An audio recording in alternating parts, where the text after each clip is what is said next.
if he were to win in 2020, that'll make 2016 look like a piece of cake.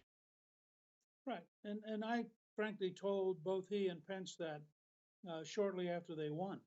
I said, if you can get reelected, you're historic. If you only have one term, you're a detour. And you just need to understand that. And that the left will do everything they can to stop it.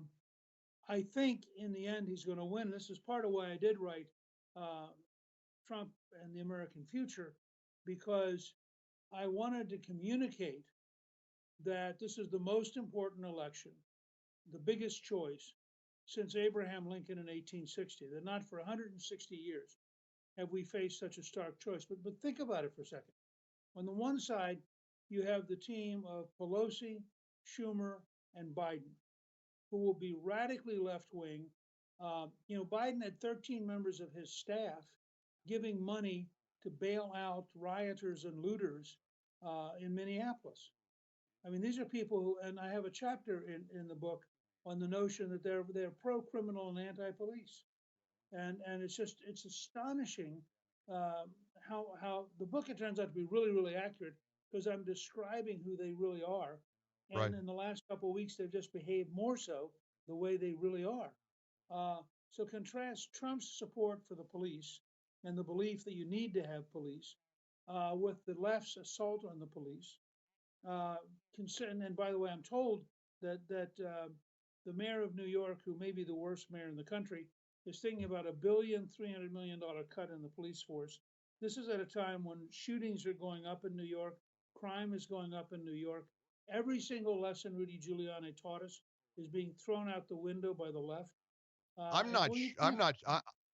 Newt. I'm not sure we've ever seen a more dramatic, stark difference. Right now, in November, people are going to be able to decide whether it's the radical Democratic left or Republicans and President Trump. Have we ever seen this stark a difference between two political competing ideologies in the history of the country?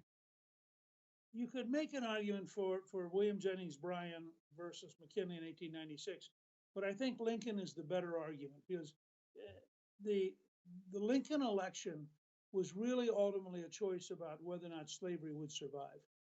And Lincoln, of course, won with only a minority vote, because there were 4 candidates that year, and he only got about 40% of the vote.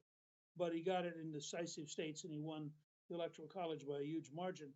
But that was, in fact, I had a good friend, Alan Guelzo, who teaches at Princeton, who in December of 2016 wrote me and said that not since the South Carolina slave-owning newspapers attacked Lincoln has anybody had the kind of vitriol and viciousness that the news media was piling on Donald Trump. He said the parallels are eerie, how deep the hatred is and how much it's the same thing. Well, this kind of wisdom is found on every page of Newt's new book, Trump and the American Future, Solving the Great Problems of Our Time. It's out now everywhere. Get the book, follow Newt, and get his newsletter. It's a must-read, gingrich360.com, gingrich360.com. Newt, it's great to catch up with you. It's been too long. Give my best. I'll see you again soon. Thank you so much. Keep fighting the good fight. Thank you, sir.